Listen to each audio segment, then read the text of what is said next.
जय हिंद दोस्तों, हम सब समांतर श्रेणी पढ़ रहे हैं। समांतर श्रेणी में पिछले वीडियो में हम लोग समांतर श्रेणी के n पदों के योगफल के बारे में पढ़े थे। अब समांतर श्रेणी के n पदों के योगफल के बारे में आप कंप्लीटली पढ़ चुके थे। इसके बाद अब आगे जो भी आपके कंटेंट हैं या आगे जो और भी आपके रूल्स हैं आपको इस वीडियो में अब बताए जाएंगे। तो समांतर श्रेणी संबंधित कुछ इम्पोर्टेंट रूल्स होते हैं जो हम आपको इस वीडियो में बताते हैं। तो चलते हैं, शुरू करते हैं। इसमें कुछ और चीज़ों को हम सीखेंगे कि समांतर श्रेणी संबंधित कुछ महत्वपूर्ण नियम होते हैं जिनको हम चलते हैं इस वीडियो में सीखते हैं। देखिए, हेडिंग आपको दी गई है, जब समांतर श्रेणी में पद नहीं दिए होते हैं तब पद बनाना। जब समांतर श्रेणी में देखिए पद नहीं दिए होते हैं तब कैसे आप पद बनाएंगे। आप जानते हैं कि समांतर श्रेणी में आपके पद मुख्य होते हैं। अगर समांतर श्रेणी में पद ही नहीं दिए रहेंगे, अर्थात समांतर श्रेणी में संख्याओं का क्रम ही नहीं दिया रहेगा, तो समांतर श्रेणी में कुछ आप ज्ञात नहीं कर पाएंगे। तो इसका मतलब समांतर श्रेणी में जो पद आपको दिए रहते हैं या समांतर श्रेणी में जो संख्याएं आपको दी रहती हैं, अगर वह आपको नहीं ज्ञात हैं तो कैसे ज्ञात करेंगे, इनको हम इस लेक्चर में सीखेंगे। तो आपकी देखिए हेडिंग दी गई है कि जब समांतर श्रेणी में पद नहीं दिए होते हैं तब पद बनाना। तो जब समांतर श्रेणी में आपको पद नहीं दिए रहेंगे तो पद कैसे बनाएंगे, इसके बारे में हम सीखेंगे। आप जानते हैं कि जो समांतर श्रेणी होती है यह देखिए प्रथम पद ए और सार्वंतर डी पर निर्भर होती है। अगर हमको प्रथम पद ए और सार्वंतर डी ज्ञात हो जाए तो समांतर श्रेणी में सब कुछ आप ज्ञात कर लेते हैं आसानी से। तो इसका मतलब इसमें अगर आपको पद नहीं दिया गया है तो जो आप पद बनाएंगे उसको हम प्रथम पद ए और सार्वंतर डी से जोड़कर बनाएंगे। क्यों जोड़कर बनाएंगे? क्योंकि इन्हीं की सहायता से प्रथम पद ए और सार्वंतर डी ज्ञात हो जाएंगे। तो इसलिए समांतर श्रेणी में कोई भी चीज ज्ञात करना रहे या समांतर श्रेणी में कोई भी चीज आपको बनाना रहे तो उसमें आप प्रथम पद ए और सार्वंतर डी को मानकर आप बनाएंगे। तो इसलिए जब समांतर श्रेणी के पद आपको नहीं दिए रहेंगे तो हम प्रथम पद ए और सार्वंतर डी को मानकर बनाएंगे, क्योंकि समांतर श्रेणी आपकी प्रथम पद ए और सार्वंतर डी पर क्या होती है, निर्भर होती है। तो चलते हैं, थोड़ा आपको नियम बताते हैं। यहां पर देखिए लिखा है कि जब समांतर श्रेणी में पद नहीं दिए होते हैं और पद की आवश्यकता होती है तो उस दशा में केवल 3 पद अपने से मान लिया जाता है। देखिए, केवल 3 पद अपने से मान लिया जाता है, क्योंकि 3 पदों से समांतर श्रेणी में सब कुछ ज्ञात कर सकते हैं। देखिए, बहुत इंपॉर्टेंट यह नियम आपको है कि अगर देखिए आपको समांतर श्रेणी में पद नहीं दिए गए हैं तो केवल हम समांतर श्रेणी में 3 पद मानेंगे। क्यों 3 पद मानेंगे? क्योंकि इन्हीं 3 पद से समांतर श्रेणी में देखिए सब कुछ हम आसानी से ज्ञात कर लेंगे। इसलिए समांतर श्रेणी में आप केवल 3 पद मानिए। जैसे मैं आपको एग्जांपल दूं, जैसे देखिए यहां पर हम एक पद ए मान लेते हैं या A1 मान ले, दूसरा पद हम यहाँ पर A2 मान लेते हैं, तीसरा पद हम A3 मान लेते हैं। तो आप जानते हैं कि प्रथम पद A बराबर आपका A1 होता है, सार्वंतर D बराबर आपका A2 माइनस A1 होता है। तो इसका मतलब क्या निकला? इसका मतलब कि अगर देखिए आपको 3 पद दिए गए हैं तो जब 3 पद दिए गए हैं तो यहाँ पर D1 का मान निकाल लीजिए, यहाँ पर D2 निकालेंगे तो D2 बराबर हो जाएगा A3 माइनस आपका A2 हो जाएगा। अगर देखिए दोनों का डिफरेंस आपका क्या कि समान आएगा तो इसका मतलब अगर यह दोनों मान आपके बराबर आएंगे तब आपके सार्वंतर बराबर हो जाएंगे। और यहां से देखिए आपका प्रथम पद ए निकल जाएगा।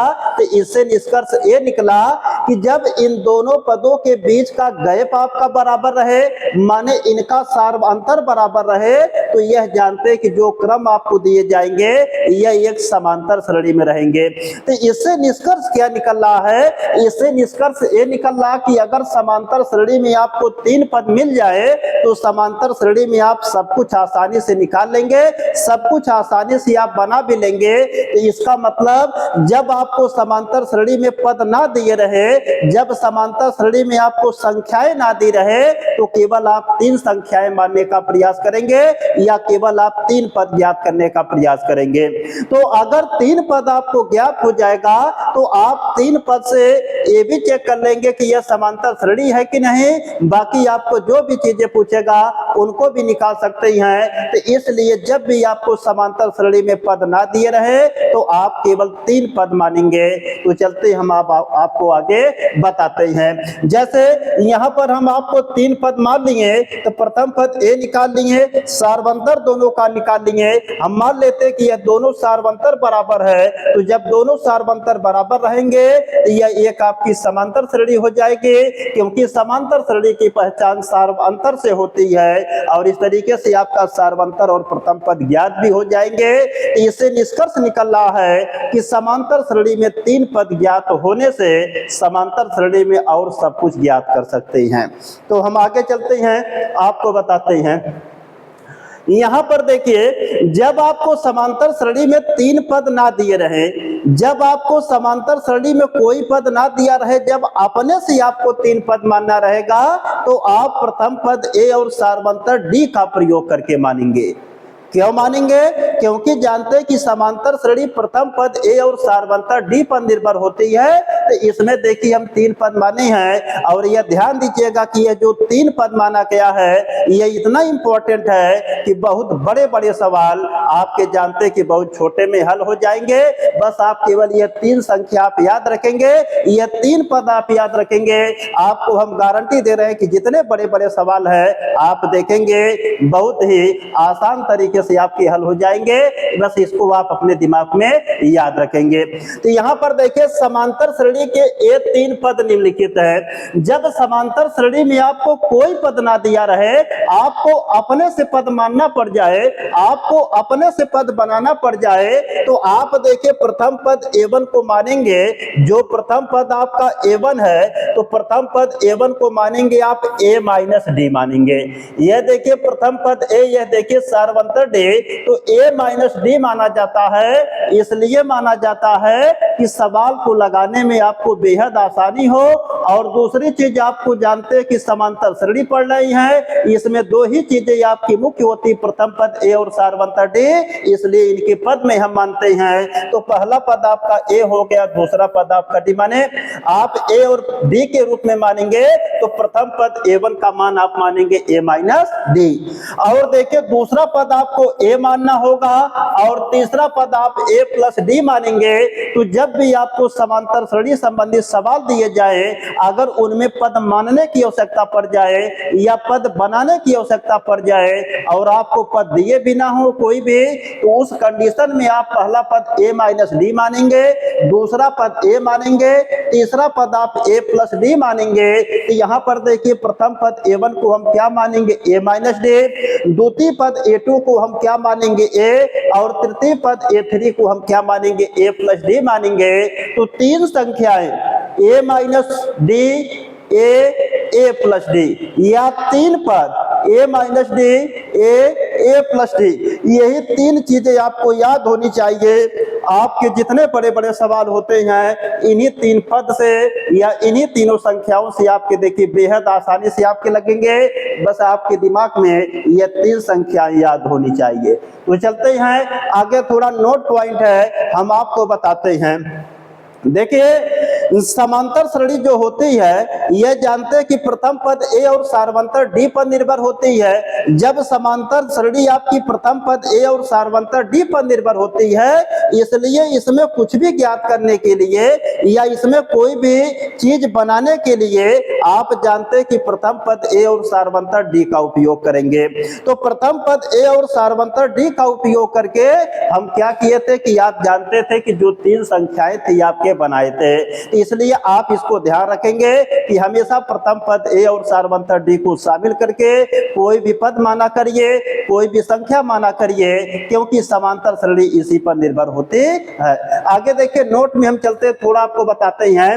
नोट में देखिए ए माइनस डी, ए और ए प्लस डी। यहाँ देखिए ए माइनस डी यह पहला पद मानेंगे, दूसरा देखिए ए मानेंगे और तीसरा देखिए आपका ए प्लस डी मानेंगे। ये देखिए तीन पद मानेंगे जब आपको समांतर श्रेणी के पद नहीं दिए रहेंगे तब। तो जब समांतर श्रेणी के पद आपको ना दिए रहे या समांतर श्रेणी में आपको संख्याएं ना दे रहे तब आपको यही तीन पद मानना है। पहला पद आपको ए माइनस डी मानना है, दूसरा पद आपको ए मानना है और तीसरा पद आपको ए प्लस डी मानना है। और जैसे ये तीनों पद आप ज्ञात कर लेंगे, आप जानते हैं कि क्रमशः है समांतर श्रेणी के तीन क्रमागत पद माने जाते हैं, क्योंकि समांतर श्रेणी में अज्ञात को ज्ञात करने के लिए केवल तीन पदों की आवश्यकता होती है। तो इसका मतलब इसमें देखिए क्या लिखे हैं कि ए minus D, A plus D क्रमशः है समांतर श्रेणी के तीन क्रमागत पद माने जाते हैं। मतलब यह क्रम से आप तीन क्रमागत पद मानेंगे, क्योंकि समांतर श्रेणी में अज्ञात को ज्ञात करने के लिए केवल तीन पदों की आवश्यकता होती है। तो समांतर श्रेणी में कोई भी आपको अज्ञात चीज है, उस अज्ञात चीज को ज्ञात करने के लिए केवल तीन पदों की आवश्यकता होती है। इसलिए यही तीन पद आपको मानना पड़ेगा, ए minus D, A plus D. तो क्यों तीन पद मानेंगे? क्योंकि किसी भी चीज को ज्ञात करने के लिए इन्हीं तीन पद की आवश्यकता आपकी होती है। इन तीन पदों की आधार पर या इन तीन पदों की सहायता से आप सब कुछ ज्ञात कर लेंगे। इसलिए आप इस नियम को नोट कर लेंगे। यह नियम आपका बेहद इंपॉर्टेंट है, इसको आप ध्यान देंगे। अब आगे चलते हैं। देखिए आगे कुछ नियम है, ये भी आपका नियम बेहद इंपॉर्टेंट है, इसको भी आप अपने दिमाग में बैठाएंगे। देखिए इससे संबंधित आपके सवाल पूछे जाएंगे। नियम क्या? देखिए समांतर श्रेणी में तीन अंकों की संख्या से संबंधित प्रश्नों को हल करने का नियम। समांतर श्रेणी में तीन अंकों की संख्या से संबंधित प्रश्नों को हल करने का नियम। समांतर श्रेणी में तीन अंकों, तो तीन अंकों का मतलब अभी तक जानते थे कि संख्याओं से संबंधित जो सवाल बनते हैं वह दो अंकों पर बनते ही है।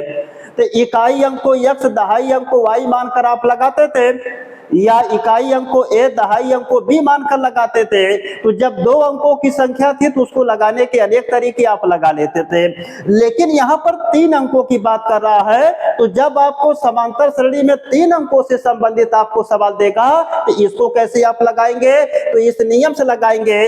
नियम देखिए कह रहा कि समांतर श्रेणी में तीन अंकों की संख्या से संबंधित प्रश्नों को हल करने का नियम। तो जब समांतर श्रेणी में तीन अंकों से संबंधित आपको कोई भी सवाल दिया जाएगा तो उसको कैसे हल करेंगे उसके बारे में यहाँ पर आप सीखेंगे। तो देखिए नियम है कि समांतर श्रेणी में प्रथम पद ए और सार्वंतर डी पर निर्भर होती है। तो समांतर श्रेणी जो होती है प्रथम पद ए और सार्वंतर डी पर निर्भर होती है, इसलिए इसमें संख्या के जो अंक माने जाते हैं उन्हें ए और डी के रूप में मानते हैं। बेहद इंपॉर्टेंट चीज देखिए क्या है कि समांतर श्रेणी प्रथम पद ए और सार्वंतर डी पर निर्भर होती है, इसलिए इसमें संख्या के जो अंक माने जाते हैं उन्हें ए और डी के रूप में मानते हैं।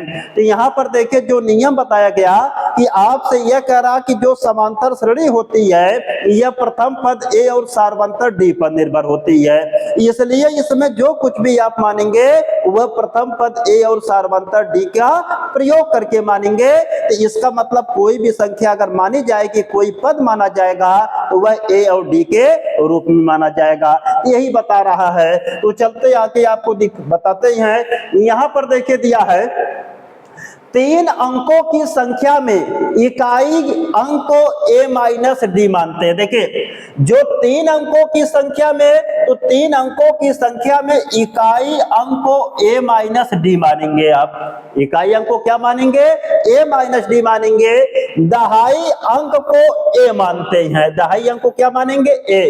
और सैकड़े के अंक को a प्लस डी मानते हैं। तो जो सैकड़े का अंक होता है इसको आप a प्लस डी मानते हैं।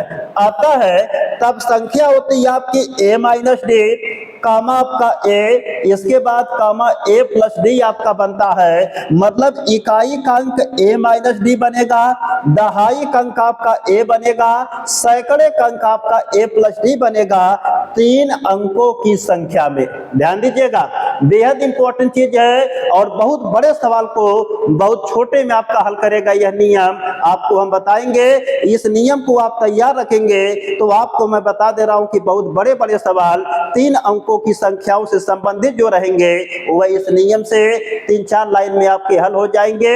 इसलिए इस नियम को आप याद रखेंगे, जब 3 अंकों की संख्याओं से संबंधित सवाल आएंगे तो हम इस नियम का प्रयोग करेंगे, इसलिए आप इसको तैयार रखेंगे।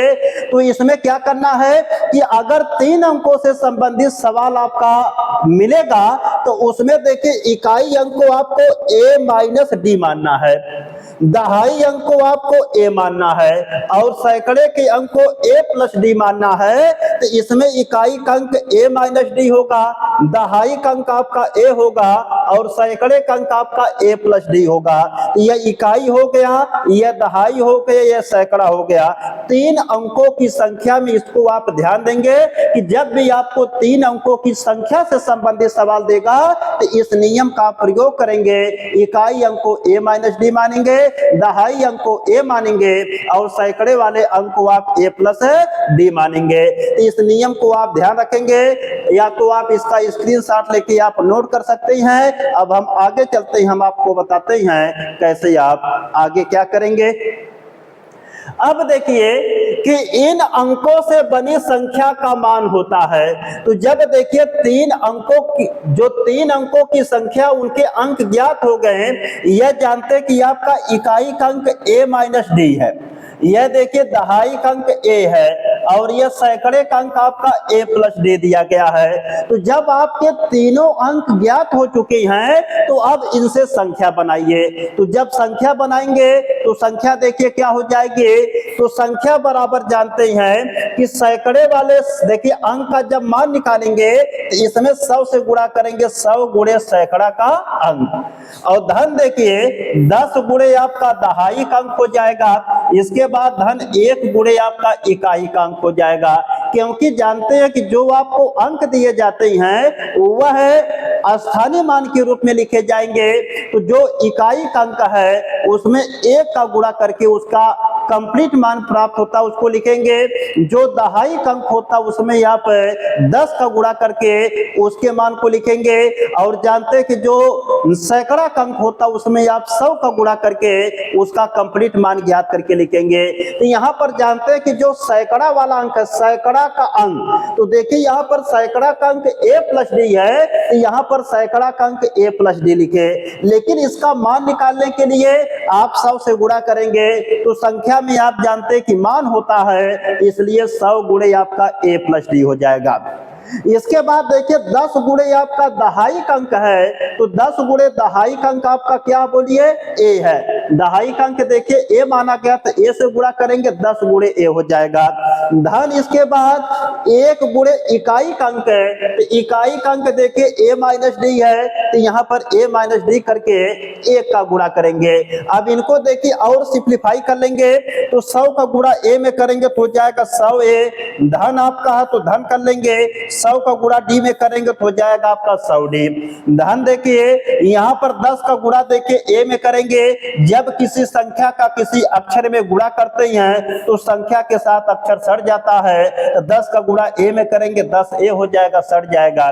धन देखिए 1 का गुणा करेंगे a माइनस डी में, तो आप जानते हैं कि 1 का गुणा किसी भी चीज में करेंगे तो ही आपकी संख्या प्राप्त होती है, क्योंकि फार्मूला होता है कि something multiply 1 will be equal to something सकते हैं, किसी भी चीज में एक का गुणा करेंगे वही चीज आपकी प्राप्त हो जाएगी। तो जब एक का गुणा हम a माइनस डी में करेंगे तो क्या प्राप्त हो जाएगा, a माइनस डी। अब इसमें a वाले पद को एक साथ कर लेते, d वाले पद को एक साथ करते हैं। तो इसमें देखिए आपका 100a दिया है, यह देखिए आपका 10a दिया, यह देखिए a, यहां से 100a, यह देखिए 10a और यहां से a, तो 100a 10a a, इन तीनों पदों को एक साथ कर लिए a वाले को। अब d वाले को देखिए एक साथ करेंगे, यहां पर देखिए 100d और यहां पर देखिए माइनस d। इसको हल करेंगे तो 100 में 10 जोड़ेंगे 110, 110 में 1 जोड़ेंगे 111, तो हो जाएगा आपका 111। और यहां पर देखिए आपका जो दिया गया 100d में से 1d जाएगा आपका प्लस आपका 99d हो जाएगा। तो इसका मतलब संख्या आपको प्राप्त हो गई 111a प्लस आपका 99d दी गई है। तो इसका आप स्क्रीनशॉट लेके आप इसको नोट कर सकते हैं। तो हम आगे आपको बताते हैं। यहां पर देखिए संख्या क्या प्राप्त हो गई, संख्या बराबर आपका हो गया कि 111a और प्लस आपका 99d हो गया। तो ध्यान रखेंगे यह मान, इसको आप सूत्र के रूप में तैयार करेंगे जब भी आपको समांतर श्रेणी संबंधित प्रश्न में आप जानते हैं कि 3 अंकों से संबंधित आपको कोई सवाल मिलेगा तो वहां पर कहेगा कि 3 अंकों से बनी संख्या। तो जो 3 अंकों से आपकी संख्या बनेगी वो आपकी बनेगी 111a प्लस 99d आपका बनेगा। और इसको आप ध्यान रखेंगे, नहीं तो आपको सवाल लगाने में बहुत लंबी प्रक्रिया को अपनाना पड़ेगा और आपको बहुत समय लगेगा, दिक्कत भी आपको होगी। अगर इस मान को आप याद रखेंगे तो आपका जो एक पन्ने का सवाल है वह जानते हैं कि 3-4 लाइन में आपका हल हो जाएगा। इसलिए इस मान को आप याद रखेंगे कि अगर आपको समांतर श्रेणी संबंधित प्रश्न में अगर 3 अंकों से संबंधित कोई भी सवाल बने तो उस 3 अंकों से संबंधित प्रश्न वाले में आपको इकाई का अंक मानना पड़ेगा a माइनस डी, दहाई का अंक मानना पड़ेगा a और सैकड़े का अंक मानना पड़ेगा a प्लस डी। इसके बाद संख्या कैसे ज्ञात करेंगे अभी आपको हम बताए हैं। तो इतना आप दिमाग में बैठाइएगा कि संख्या बराबर जो कंप्लीट मान संख्या का प्राप्त होगा वह होगा आपका 111a प्लस 99d। इसका मतलब क्या निकला कि 3 अंकों से बनी संख्या बराबर आपकी होती है 111a प्लस आपका 99d। लेकिन यह जानते हैं कि समांतर श्रेणी संबंधित प्रश्नों में जो 3 अंकों से संबंधित आपके प्रश्न दिए जाएंगे उनको हल करने के लिए होता है तो 3 अंकों से बनी संख्या का मान क्या होता है, तो 3 अंकों से बनी संख्या बराबर होती है 111a प्लस 99d। आप सीधे जब भी आपको 3 अंकों से संबंधित कोई भी सवाल बनेगा तो उसमें आप इकाई के अंक को मानिएगा a माइनस डी, दहाई के अंक को मानिएगा a और सैकड़े के अंक को मानेंगे a प्लस डी। तुरंत आप लिख लेंगे, इसलिए संख्या बराबर आपकी हो जाएगी 111a और प्लस आपका 99d। यह सीधे हम सूत्र आपको बता दिए हैं, इसको आपको हल करने की आवश्यकता नहीं, आपको डायरेक्टली लिखने की आवश्यकता रहेगी। सवाल में आपका समय बचेगा और सवाल आसानी से आपका हल हो जाएगा। इस तरीके से आप याद रखेंगे कि 3 अंकों से बनी संख्या जो होती है वह 111a प्लस आपका 99d होती है। तो हम आगे चलते हैं, आपको बताते हैं। आगे देखिए कुछ चीजें आपको समझाते हैं। अब इसके बाद देखिए कि जो संख्याओं से संबंधित आपको सवाल दिए जाते हैं उनमें कहता है कि अंकों को परस्पर बदल दिए जाए। तो जब अंकों को परस्पर बदल दिए जाएंगे तब कोई संख्या प्राप्त होती है। तो जैसे आपका 2 अंकों में पूछा जाता है वैसे यहां पर भी प्रश्न में कहेगा कि 3 अंकों से बनी जो संख्या है इतनी है। फिर कहेगा आपसे कि अगर इनके अंकों को परस्पर बदल दिया जाए, तो जब अंकों को परस्पर बदलेंगे तब भी इसमें एक संख्या प्राप्त होगी, उसको भी आप याद रखेंगे तो आसानी से आपका प्रश्न हल हो जाएगा। तो यहाँ पर देखिए है कि यदि 3 अंकों की संख्या के अंक बदल दिए जाते हैं तो इसमें इकाई का अंक सैकड़े के स्थान पर तथा सैकड़े का अंक इकाई के स्थान पर चला जाता है तथा दहाई का अंक ज्यों का त्यों रहता है। जैसे देखो अगर यहाँ पर देखिए हम क्या करते हैं कि जैसे यहाँ पर मान लीजिए हम इकाई का अंक लिख दिए, यह इकाई है। यहाँ पर हम दहाई लिख दिए और यहाँ पर हम देखिए सैकड़ा का अंक लिख दिए। तो इसमें क्या होता है कि जो इकाई का अंक होता है, यह इकाई का अंक सैकड़े के स्थान पर जाएगा, और जो सैकड़े का अंक होता है यह इकाई के स्थान पर आएगा। यह बीच वाला ज्यों का त्यों क्या रहेगा, पड़ा रहेगा। तो जब 3 अंकों की संख्या में अंकों को परस्पर बदला जाएगा तो जो इकाई का अंक होता है यह सैकड़े वाले अंक के स्थान पर जाएगा, और जो सैकड़ा वाला अंक होता है यह इकाई वाले अंक के स्थान पर जाएगा, और दहाई वाला अंक ज्यों का त्यों रहता है। तो जब 3 अंकों को परस्पर हम बदलेंगे तो दहाई का अंक ज्यों का त्यों पड़ा रहेगा। केवल इकाई और सैकड़े वाले अंक में देखिए अदला बदली हो जाती है, यह अंक आपके बदल जाते हैं। यह 3 अंकों से संबंधित प्रश्न के नियम है, ध्यान दीजिएगा। अब इसके बाद एक बार फिर से हम पढ़ दे कि यदि 3 अंकों की संख्या के अंक बदल दिए जाते हैं। अब देखो, अगर ये 3 अंकों की संख्या है, अगर इनके अंक बदल दिए जाते हैं तो इसमें इकाई का अंक सैकड़े के स्थान पर, तो जो यह इकाई का अंक होता है यह किसके स्थान पे जाएगा, सैकड़े के स्थान पर जाएगा। ठीक, तथा सैकड़े का अंक इकाई के स्थान पर चला जाता है, और जो सैकड़े का अंक है यह किसके स्थान पे आएगा, इकाई के स्थान पर आ जाता है। तथा दहाई का अंक ज्यों का त्यों रहता है, और दहाई का अंक जहां पर है वहीं पर ज्यों का त्यों पड़ा रहेगा, इसको आप नहीं बदलेंगे। तो इसका मतलब 3 अंकों से संबंधित प्रश्न में अगर अंकों को बदलने के लिए कहेगा तो केवल इकाई और सैकड़े वाले अंक को परस्पर बदलते हैं, दहाई वाले अंक को हम ज्यों का त्यों रहने देते हैं। तो इसको ध्यान देंगे। अब इसका स्क्रीनशॉट लेके आप नोट कर सकते हैं। अब हम आगे आपको बताते हैं। इसके बाद क्या होगा, देखिए संख्या क्या बदलेगी। देखिए ध्यान से देखना यहाँ पर, तो अंकों के स्थान परस्पर बदलने पर संख्या, तो जब अंकों के स्थान देखिए हम परस्पर बदल देंगे तब संख्या क्या बनेगी। तो यहां पर देखो, यह जो a प्लस डी है यह जानते हैं कि सैकड़ा वाला अंक था, इसका मान देखिए यह सैकड़े वाले अंक के स्थान पर था, और यह जानते हैं कि a माइनस डी देखिए आपका इकाई वाले अंक के स्थान पर था। ठीक, आप जानते हैं कि इकाई अंक को आप a माइनस डी माने थे, लेकिन a माइनस डी का देखिए गुणा 100 हो रहा है, इसका मतलब यह सैकड़े वाले स्थान पर चला आया। यहाँ पर देखिए आपको a प्लस डी आप माने थे यह सैकड़ा वाला अंक था, लेकिन इसका गुणा 1 में हो रहा है, तो इससे निष्कर्ष निकला कि यह इकाई अंक हो गया। तो यहाँ पर देखिए कि जो आपका यह देखिए सैकड़ा वाला अंक है यह चला गया, देखिए आपका यह जो सैकड़ा वाला आपका अंक है यह जानते हैं कि आपका इकाई अंक के स्थान पे चला गया, और इकाई वाला स्थान जो आपका है सैकड़े पर देखे चला गया। तो इसका मतलब क्या हुआ कि यह देखो 100 है, तो 100 के साथ सैकड़ा वाला अंक होना चाहिए, लेकिन a माइनस डी आपका इकाई वाला अंक है, तो इससे निष्कर्ष निकला कि सैकड़ा वाला देखिए आपका अंक a था, इसको यहाँ होना चाहिए, लेकिन यहाँ पर इकाई वाला हो गया। यहाँ पर देखिए 1 गुणे यहाँ पर इकाई वाला अंक होना चाहिए, लेकिन इकाई वाला अंक देखिए यहाँ पर हो गया। तो इसका मतलब सैकड़े वाले अंक और इकाई वाले अंक में देखिए अदला बदली हो गई या परस्पर बदल गए। और दहाई वाला अंक जानते हैं कि 10 से गुणा किया जाता है, यह देखिए आपका ज्यों का त्यों पड़ा है। तो इसका मतलब जब अंकों को हम परस्पर बदलेंगे तो केवल आप सैकड़े वाले अंक और इकाई वाले अंक को बदलेंगे, तो इनको जब बदल देंगे तो परस्पर अंकों के बदलने से प्राप्त जो संख्या होगी वह ज्ञात हो जाएगी। अब इसी को हल करते हैं, इसका हो जाएगा गुणा, तो a प्लस डी हो जाएगा, प्लस देखिए यहाँ पर यह 10a हो जाएगा, इसका गुणा करेंगे 100a हो जाएगा, और 100a का गुणा करेंगे d में माइनस आपका 100d हो जाएगा।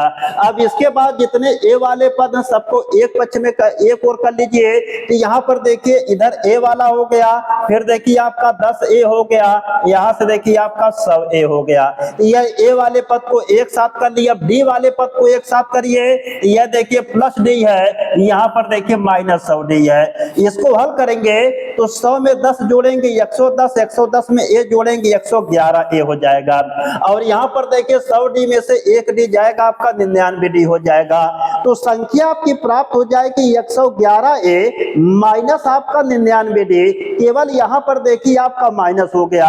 हम थोड़ा पिछले पेज को आपको दिखाते हैं। यहाँ पर आप देखेंगे यहाँ पर जो आपको देखिए संख्या प्राप्त हुई है 111 ए प्लस 99 डी आपको प्राप्त हुई है। और यहाँ पर देखिए यहाँ पर जो 111 ए माइनस 99 डी प्राप्त हुई है, तो इससे ये निष्कर्ष निकला कि अगर 3 अंकों से संबंधित आपका सवाल रहे तो उसमें जो 3 अंकों से बनी संख्या आपकी होगी, फिर उन अंकों को जब आप बदल देंगे तब जो संख्या बनेगी यह दोनों संख्या आपकी सेम होती है। केवल एक में प्लस होता, एक में माइनस होता है।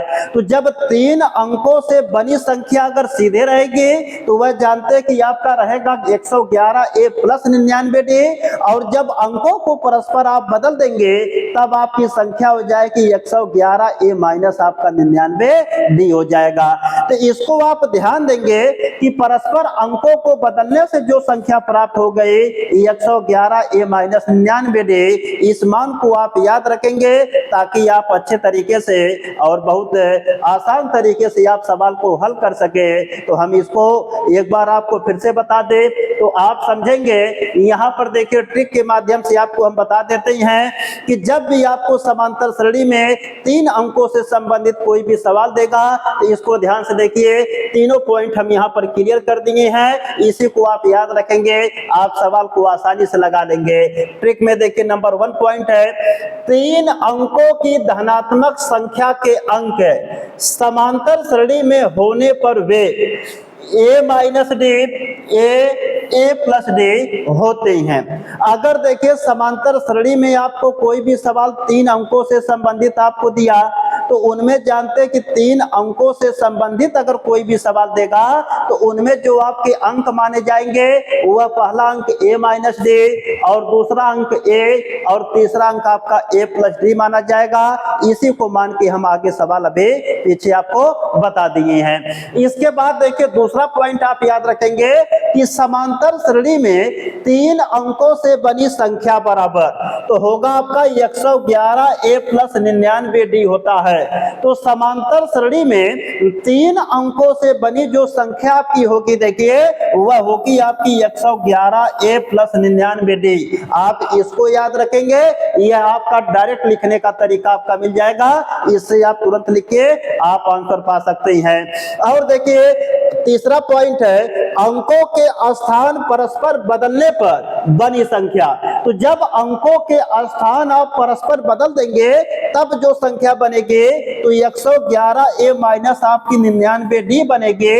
तो इसमें देखिए आपका प्लस है, इसमें आप देखिएगा माइनस दिया गया है। तो दोनों में संख्या देखिए समान आपकी आती है, केवल आपका चिन्ह में देखिए अंतर होता है। तो एक में प्लस होता, एक में माइनस होता है। तो इससे निष्कर्ष ये निकला कि 3 अंकों से जो बनी संख्या होती है वह जानते कि 111 ए प्लस 99 डी होती है। और 3 अंकों को परस्पर बदलने से बनी जो संख्या होती है वो भी आपकी 111 ए 99 डी होती है। इसमें आपका माइनस हो जाता है। तो दोनों यह मान देखिए आपका दिखने में समान है, केवल चिन्ह में आपका अंतर है। तो आप आसानी से याद कर सकते हैं। अगर ये 3 मान आपको याद हैं, आपको हम बता रहे हैं कि 3 अंकों से संबंधित बहुत बड़े बड़े आपके सवाल होते हैं जिनको आप बहुत ही आसान तरीके से इन 3 मानों की सहायता से लगा सकते हैं। आपको सवाल में हम खुद बताएंगे कि 3-4 लाइन में कैसे आप हल कर लेंगे और बिल्कुल आपका सटीक आंसर आएगा और बिल्कुल आपका प्रमाणित तरीका रहेगा। इसलिए यह 3 मान आप याद रखेंगे कि इनका प्रयोग कैसे होगा ये भी आपको बताया जाएगा। तो जब सवाल आएंगे तो सवाल में हम बताएंगे। फिलहाल अभी यहाँ पर आपको यह याद करने की आवश्यकता है, आप इसको याद कर लेंगे। तो आप इसका स्क्रीनशॉट लेके इसको आप अच्छे तरीके से नोट कर लें। इसके बाद हम आगे आपको ले चलते हैं, आगे बताते हैं। अब आगे देखिए अगर चलेंगे तो आगे क्या क्या दिया गया है इसको ध्यान से देखिए। इसमें दिया कि समांतर श्रेणी में पद या संख्या बनाना। तो जो नेक्स्ट हेडिंग आपको देके दी गई है कि समांतर श्रेणी में पद या संख्या बनाना। अब समांतर श्रेणी में पद या संख्या आप कैसे बनाएंगे, इनके बारे में हम देखिए आपको बता रहे हैं। तो देखिए थोड़ा पढ़ते नियम। अगर समांतर श्रेणी में पद या संख्या नहीं, देखिए पद या संख्या नहीं दिया होता है तो इसमें पद या संख्या को ए और डी के पद में माना जाता है। तो ए और डी के पद में मानेंगे, मतलब प्रथम पद ए और सार्वंतर डी के रूप में मानेंगे, क्योंकि समांतर श्रेणी प्रथम पद ए और सार्वंतर डी पर निर्भर होती है। अतः समांतर श्रेणी में 3 पद या संख्या निम्न होते हैं। तो जब भी समांतर श्रेणी में 3 पद या संख्या से सवाल आएगा तो उनमें संख्याएं क्या मानेंगे वह आपके सामने दी गई है। तो आगे चलते हम आपको बताते हैं। इसमें देखेंगे यहां पर देखिए संख्याएं आपको दी गई हैं। तो समांतर श्रेणी में अगर 3 संख्याएं आपसे पूछेगा तो आप पहली संख्या को मानेंगे a माइनस डी, दूसरी संख्या को मानेंगे a और तीसरी संख्या को मानेंगे a प्लस डी। अगर 3 पद आपसे कहेगा तो 3 पद अगर मानते हैं तो पहले पद को आप मानेंगे a माइनस डी और दूसरे पद को मानेंगे a और तीसरे पद को मानेंगे a प्लस डी। तो आप इसको ध्यान देंगे तो यहां पर निष्कर्ष आपका ए निकल गया कि अगर समांतर श्रेणी में आपको देखिए प्रथम पद ए और सार्वंतर डी नहीं दिया रहेगा तो आप इनके रूप में पद को बनाएंगे, क्योंकि जानते हैं कि समांतर श्रेणी प्रथम पद ए और सार्वंतर डी पर निर्भर होती है। तो इसमें आपको जो भी चीजें बताई गई तो उसका आधार केवल आप जानते हैं कि प्रथम पद ए और सार्वंतर डी रहा। अगर आपको प्रथम पद ए और सार्वंतर डी मालूम हो जाए तो समांतर श्रेणी में आप सब कुछ ज्ञात कर सकते हैं। अगर समांतर श्रेणी में पद ही नहीं दिया रहेगा, संख्याएं ही नहीं दी रहेंगे तो उनको मानने की आवश्यकता होगी, क्योंकि उन्हीं के आधार पर आप कोई भी चीज ज्ञात कर सकते हैं। तो मानेंगे किस आधार पर, आप प्रथम पद ए और सार्वंतर डी के आधार पर मानेंगे। तो पहली संख्या आपकी निकल के आएगी a माइनस डी, दूसरी संख्या आपकी निकल के आएगी a और तीसरी संख्या आपकी निकल के आएगी a प्लस डी। या पद की बात करें तो पहला पद आपका निकल के आएगा a माइनस डी, दूसरा पद निकल के आएगा a और तीसरा पद निकल के आएगा a प्लस डी। तो इस तरीके से आज जो भी चीजें आपको बताई गई हैं यह बेहद आपका इंपॉर्टेंट है। इससे जो ऐच्छिक या विविध प्रश्नावली आपको दी रहती है उनको लगाने में आपको बहुत मजा आएगा। और जानते हैं कि यह जो सूत्र आपके नियम बताए गए हैं, इन नियमों से आपके बड़े बड़े सवाल बहुत ही आसान तरीके से लग जाएंगे और बहुत ही छोटे में लग जाएंगे। इसलिए आज का जो लेक्चर में आपको बताया गया है आप इनको अच्छी तरीके से नोट कर लेंगे और इनको तैयार कर लेंगे। तो आज जितनी भी चीजें आपको बताई गई हैं तो उम्मीद करते हैं कि आप लोगों को समझ में आया होगा।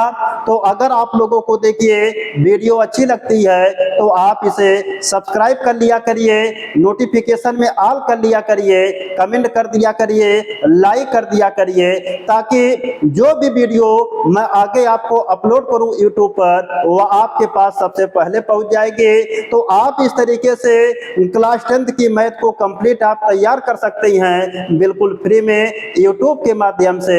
तो आज का क्लास यहीं पर समाप्त किया जाता है। Okay class, happy nice day to all of you.